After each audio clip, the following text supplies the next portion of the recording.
सबसे पहले तो जो फैक्ट फाइंडिंग कमेटी है, कारण तो उनको बताए जाएंगे और जो कुछ चर्चाएं भी हुई हमारे अपने ब्लॉक लेवल पे भी, और जो सामने निकल कर बातें आई हैं उनमें से ऐसा नहीं कि सबने मेहनत भी की और हमारे कैंडिडेट भी सक्षम थे, और उसके बावजूद हमारा जो वहाँ पे हम नहीं जीत पाए हैं, तो सबसे चर्चा होने के बाद ही इस पर वो होगा। और मुझे लगता है कि हमें फैक्ट फाइंडिंग कमेटी से ही बात कर इसके ऊपर चर्चा करेंगे, और फैक्ट फाइंडिंग कमेटी के ही मेंबर्स आपको इस पे ज़्यादा बेटर ब्रीफ कर पाएंगे। ज़्यादा मुझे ऐसा लगता है कि जो हमारे एक थोड़ा सा टिकट देने में भी हमें देरी जो हुई है, उसका एक मैं समझता हूँ कि एक वो बहुत बड़ा कारण रहा। और बाकी जिस तरह का प्रचार भाजपा के लोग पहले से करते आए हैं, आपने देखा ही है कि हर एक चुनाव में धनबल का जिस तरह से प्रयोग होता है, वो भी एक बहुत बड़ा इशू रहा है। हमारे ऊपर वो ज़रूर ब्लेम करते हैं कि सरकारी मशीनरी का दुरुपयोग, लेकिन मैं आपको बताना चाहूँगा और बहुत जिम्मेदारी से बताना चाहूँगा कि किसी तरह की भी सरकारी मशीनरी का दुरुपयोग कांग्रेस पार्टी ना पहले किया है और ना आगे करेगी। क्या आपको लगता है कि ये थोड़ा आसान होता कांग्रेस के लिए अगर कांगड़ा, जो अभी मजबूत स्थिति में है कांग्रेस के लिहाज से, कांगड़ा से ही कोई कैंडिडेट होता? देखिए, ये कहना, इस पे मैं टिप्पणी नहीं करना चाहूँगा, लेकिन ये ज़रूर कहूँगा कि आनंद शर्मा जी एक बड़ा चेहरा थे, और उन्होंने उनको जो हाईकमांड ने यहाँ से चुनाव लड़ने के लिए भेजा, वो एक सक्षम उम्मीदवार थे।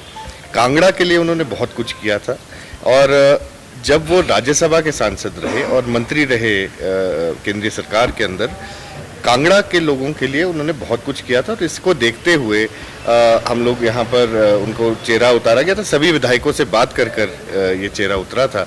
और साथ में आपको मैं ये बताना चाहूँगा कि जो हमारे ये चुनाव हुए हैं, इसमें हम 5 लाख की लीड से कम हुए हैं।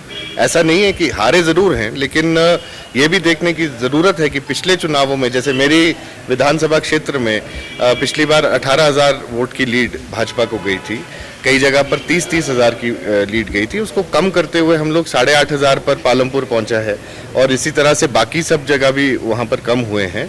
हाँ, ये मैं समझता हूं कि इस बार जो भाजपा का जो डायरेक्ट कॉन्फ्रंटेशन जो केंद्र सरकार का हिमाचल प्रदेश के साथ नहीं हुआ, वो भी एक ज़रूर कारण रहा होगा भाजपा के फेवर में। लेकिन जहाँ जहाँ पर ये एक साइकिल है और ये टूटने जा रहा है, भाजपा का जो एक केंद्रीय चुनावों के अंदर जब हमेशा से बढ़त उनको बहुत ज़्यादा मिलती रही है, उसको हम कर रहे हैं। अगली बार डेफिनेटली कांग्रेस पार्टी का वहाँ पे उम्मीदवार जीतेगी। राम मंदिर कितना बड़ा इशू रहा बीजेपी के विन के लिए और कांग्रेस? देखिए, राम मंदिर, मैं समझता हूँ कि राम मंदिर को उन्होंने बुनाया है और पॉलिटिकली उसको यूज़ करते हुए भाजपा के लोगों ने उसको इस्तेमाल किया है। राम मंदिर सबका है, मेरा भी है, आपका भी है, और भाजपा के लोगों का भी है। और उसको मुद्दा बनाना और रिलीजन और पॉलिटिक्स को, दोनों को बीच में आपस में इंटरमिंगल करना, मुझे लगता है ये गलत बात थी। लेकिन बहुत ज़्यादा मैं समझता हूँ कि वो नहीं हुआ, और आज आप स्थिति देख रहे हैं, हड़बड़ाहट में राम मंदिर का आपका उद्घाटन भी हो जाता है, और उसके बाद आज वहाँ पे जो इंफ्रास्ट्रक्चर है वो बिल्कुल ही चरमरा गया है। तो ये साफ है कि वो रिलीजन और पॉलिटिक्स को आपस में जोड़ना चाह रहे थे, और मैं नहीं समझता कि वो उसमें पूरी तरह से सक्सेसफुल हुए। लेकिन यस, वो जीते हैं इलेक्शन, तो ये भी शायद एक थोड़ा सा उनको ज़रूर उसका एज मिला होगा। बार बार कार्यकर्ताओं की नाराजगी की बात सामने आई, क्या लगता है उसका भी कुछ इम्पैक्ट? कार्यकर्ता किससे नाराज हैं, मैं ये भी जानना चाहूँगा। हर एक विधानसभा हलके में, जैसे मैं पालमपुर का विधायक हूँ, अगर मुझसे कोई नाराज़ है तो आनंद शर्मा जी से तो नाराज़गी का कोई मतलब ही नहीं बनता था। कार्यकर्ता जो है वो कांग्रेस पार्टी का अगर कोई कार्यकर्ता है, वो कांग्रेस के लिए उन्होंने डट के काम किया है।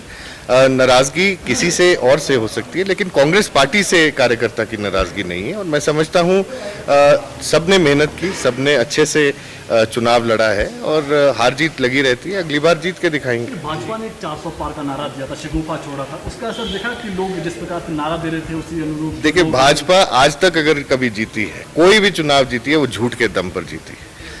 एक हवा बनाने की बात की गई, 400 पार आज आपके सामने है स्थिति की 400 पार तो दूर, मुझे लगता है कि बहुत कम सीटें जो उन्होंने सोची थी वो उनको आई हैं। लेकिन मुझे ये खुशी है कि पूरे भारतवर्ष में एक बार गैर भाजपा की जो सरकार है, और खासकर कांग्रेस पार्टी का उत्थान हुआ है फिर से। और जैसा मैंने कहा, अगली सरकार कांग्रेस पार्टी की बनेगी। अगली सरकार में हमारे कांगड़ा चंबा लोकसभा क्षेत्र से भी उम्मीदवार कांग्रेस पार्टी के जीतेंगे।